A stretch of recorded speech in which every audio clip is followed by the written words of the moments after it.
Good morning बच्चों। आज हम पढ़ेंगे कि कैसे फ्रैक्शन से डेसिमल में हम चेंज कर सकते हैं। फॉर एग्जांपल मान लो एक है नंबर 123/100। बेटा इसको आपको डेसिमल के अंदर चेंज करना है, ठीक है। तो इसको हम कैसे डेसिमल के अंदर चेंज कर सकते हैं आज हम ये सीखेंगे, ठीक है। तो देखिए ध्यान से देखो बेटा, इसका एक रूल है कि जो नीचे होगा ना, जो आपका डिनोमिनेटर होता है फ्रैक्शन के अंदर, वो हमेशा आपका या तो 10 होना चाहिए या 100 होना चाहिए या 1000 होना चाहिए या 10,000 होना चाहिए। मतलब इस तरह से होगा, समझ में आ गया। वो 50 नहीं हो, 20 नहीं हो, 200 नहीं हो, 70 नहीं हो, 30 नहीं हो, मतलब इस तरह से नहीं होना चाहिए। वो 10 का मल्टीपल होना चाहिए, 10 का, 100 का, इन चीज़ों का, मतलब 10 हो, 100 हो, 1000 हो, 10,000 हो, ठीक है, ये चीज़ें, ठीक है। तो हमें ये देखना है। अब देखो ये चीज़ें कैसे काम करती हैं, मैं एक एग्जांपल के थ्रू आपको बताता हूँ। मान लो आपको चेंज करना है 275 डिवाइड बाई 10, ठीक है। ये डिवाइड बाई 10 भी बोल सकते हैं इसको, जो फ्रैक्शन होता है आपको उसको डिवाइड बाई 10 भी बोल सकते हैं, आपको पता होना चाहिए चीज़ें। तो अब इसको कैसे चेंज करेंगे आप? तो बेटा इसको चेंज करने का तरीका ये होता है कि कितनी जीरो है नीचे, नीचे देखो कितनी जीरो है, 1 0 है ना। तो इस ऊपर वाले नंबर को तो ऐसे कैसे लिख लेंगे हम, 275। अब हमें इसको चेंज किसके अंदर करना है? पॉइंट्स के अंदर चेंज करना है। तो हम क्या करते हैं, कितनी जीरो है? एक जीरो है, तो पीछे से गिनते हैं। यूनिट डिजिट होती है ना जो हमारी, पीछे से गिनते हैं, तो पीछे से उतने ही डिजिट छोड़ के आप जीरो लगा दो, पॉइंट लगा दो, सॉरी, ठीक है। कि जैसे मान लो 1 0 थी तो आपका कितना आ जाएगा, यहाँ पे पॉइंट लग जाएगा, ठीक है। 5 के बाद पॉइंट लग गया। अच्छा अगर मान लो ये इस तरह का होता तो क्या करते हैं, समझो इस चीज़ को। तो हम करते 275, तो हमने ऐसे कैसे लिख लिया है, ठीक है। लेकिन आप जीरो कहाँ लगाते, वो पॉइंट कहाँ लगाते आप बताओ, कितनी जीरो है? 1 2, तो पीछे से गिनेंगे 1 2, तो यहाँ पॉइंट लग जाएगा, ठीक है। उतने पीछे से छोड़ के आगे पॉइंट लगा देना है आपको। इसी तरह से मान लो ये होता 275 अपॉन में 1000, तब क्या करते, 275 तो ऐसे कैसे लिख लिया, अब 1 2 3, अब यहाँ पॉइंट लग जाएगा। अब देखो जब ये पॉइंट होता है तो आपको पता होना चाहिए कि ये, अब इसके आगे 0 1 लिख लो। 0 1 किसके इक्वल होता है? 1 के इक्वल होता है। 0 2 किसके इक्वल होता है? 2 के इक्वल होता है। 0 0 2 किसके इक्वल होता है? 2 के इक्वल होता है। पता है ना आपको, आप नंबर से पहले कितनी भी जीरो लगा सकते हैं, कोई दिक्कत की बात नहीं है। तो इसको हम कह देंगे, मान लो ये, इसको मैं लिख सकता हूँ 275 को मैं लिख सकता हूँ 0275, ये भी 275 ही है। तो अब यहाँ क्या बन गया आपका 0.275। समझ में आ गया बच्चों आपको? मैंने क्या किया, कुछ नहीं किया मैंने, इसके अंदर मैंने जीरो लगा दिया बस आगे, ठीक है बेटा। अब देखो थोड़ा सा और करते हैं, अब चीज़ों को थोड़ा सा और करते हैं। मान लो जैसे आपका इस तरह का चीज़ आ जाएगा 1 2 3 4, ठीक है। अब कैसे करें हम इसको कि सर इसके अंदर तो 4 डिजिट चाहिए, ठीक है, कि 1 2 3, लेकिन इसके अंदर तो हम आगे कर ही नहीं सकते। तो ये जो ऊपर वाला है ना, ऊपर वाले को आप ज़्यादा डिजिट का बना लो। तो आप ज़्यादा डिजिट का कैसे बनाओगे, इसके आगे जीरो लगाने लग जाओ, 1 2 3, मान लो इस तरह से आपने लगा दी। तो अब आपने क्या लिख लिया, इसको ये नंबर लिख लिया आपने। तो आपको कुछ नहीं करना, आपको सिंपल वही करना है जो मैंने आपको बताया था, 1 2 3 4। तो 1 2 3 4, तो इसका मतलब यहाँ जीरो, यहाँ पॉइंट लग जाएगा। समझ में आ गया? कितने पॉइंट के बाद कितने, देखो नीचे की जीरो से ये पता चलेगा बच्चे कि पॉइंट के बाद कितने डिजिट रहेंगे हमारे। तो यहाँ कितने थे, 1 2 3 4, तो यहाँ से कितना बन गया 1 2 3 4, तो क्या बन गया 0.0275। अब देखो इस जीरो का कोई वैल्यू नहीं है, ठीक है, एक ही जीरो हम लगा देंगे तब भी उसकी उतनी वैल्यू है जितनी डबल जीरो की है। यहाँ मुझे 3 जीरो किस लिए लगानी पड़ी, क्योंकि समझाना था आपको कि ये कैसे आया, ये जीरो यहाँ कैसे बना, ये जीरो कैसे आया यहाँ पे, या ये जीरो कैसे आया, इस वजह से मैंने लगा के दिखाया। समझ में आ गया? अब थोड़े से एग्जाम्पल और लेते हैं। मान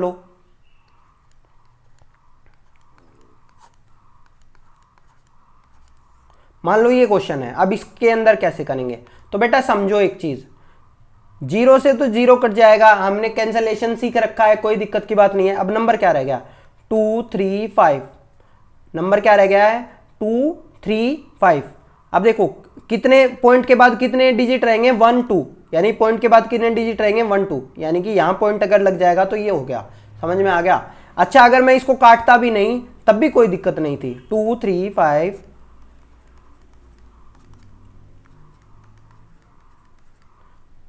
तो बेटा ये सेम है, ये जो नंबर लिखा हुआ है और ये जो नंबर लिखा हुआ है ये सेम है, समझ में आ गया। इस बात को समझो, 2.35 इज इक्वल टू 2.350 है, क्योंकि यहां मैंने क्या किया, यहां मैंने कैंसिल किया है, तो कैंसिल करने से हमारा कोई वैल्यू चेंज नहीं होती। लेकिन अगर आप कहोगे कि सर ये तो 350 था यहाँ पे और ये 35 रह गया, तो बेटा ऐसा नहीं है। समझो एक चीज को, देखो एक चीज बताता हूँ, एक रूल बताता हूँ। ये पॉइंट है, ठीक है, इस पॉइंट से इधर कितने भी जीरो लगा लो कोई फर्क नहीं पड़ेगा, समझ में आ गया। 0.235 कोई फर्क नहीं पड़ेगा। इसी तरह से पॉइंट के इधर कितनी भी जीरो लगा लो कोई फर्क नहीं पड़ेगा, समझ में आ गया। जैसे कि अगर मैं आपको बताऊं तो मान लो 2 है, मैं 2 को ये लिख सकता हूं ना, कोई दिक्कत है इस चीज में, बताओ आप, कोई दिक्कत है क्या? नहीं है सर, कुछ भी दिक्कत नहीं है, हम लिख सकते हैं। तो क्या होता है, देखो 2 क्या होता है, 2 एक्चुअली होता है 2.0 होता है। 2 क्या होता है बेटा, 2.0 ही 2 होता है। हर नंबर के पीछे पॉइंट होता है लेकिन हमें बताया नहीं जाता, तो आज मैं आपको बता रहा हूं कि हर नंबर के पीछे पॉइंट होता है। मान लो आपको 12 बोला आपने, तो वो जो 12 है वो होगा 12.0, समझ में आ गया बच्चे। 12 क्या होता है, 12 होता है 12.0, ठीक है। तो ये डेसिमल होता है लेकिन हमें दिखता नहीं है क्योंकि उसकी जरूरत नहीं होती, ठीक है। तो अब जो डेसिमल के इधर वाली चीज है, यानी ये 12 है, 12 के आगे मैं कितने भी जीरो लगा लूं मेरे पे कोई फर्क नहीं पड़ेगा। ये डेसिमल की ब्यूटी है, ये एक कंसेप्ट है आपका, ठीक है। इसी तरह से डेसिमल के बाद में कितनी भी जीरो लगा लूं कोई फर्क नहीं पड़ेगा, समझ में आ गया।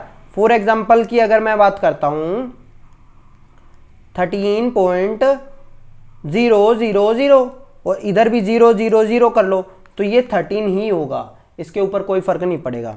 इसी तरह से मैं बात करता हूं 1.1 मेरा इक्वल होगा। अच्छा एक और चीज बताऊं, जब आप इसको पढ़ेंगे ना तो आप इसको ऐसा नहीं पढ़ेंगे कि 1.1000 नहीं पढ़ेंगे, इसको समझ लेना। इसको पढ़ेंगे जो पॉइंट के बाद वाले जो डिजिट होते हैं ना बेटा, वो सिंगल सिंगल पढ़े जाते हैं। जैसे अगर मैं कहूंगा 1.23 नहीं पढ़ूंगा इसको, ये 23 नहीं है बच्चे, ये है 1.23। सिंगल सिंगल डिजिट आपको पढ़ना होगा, समझ में आ गया। पॉइंट के बाद हमेशा सिंगल सिंगल डिजिट पढ़ना होता है, ये भी रूल होता है। आगे समझ में। चलिए अब नेक्स्ट पे चलते हैं। तो एक चीज तो ये बताया मैंने कि 1.100, तो मुझे एक बात बताओ, 2.3 और 2.30 इक्वल है क्या?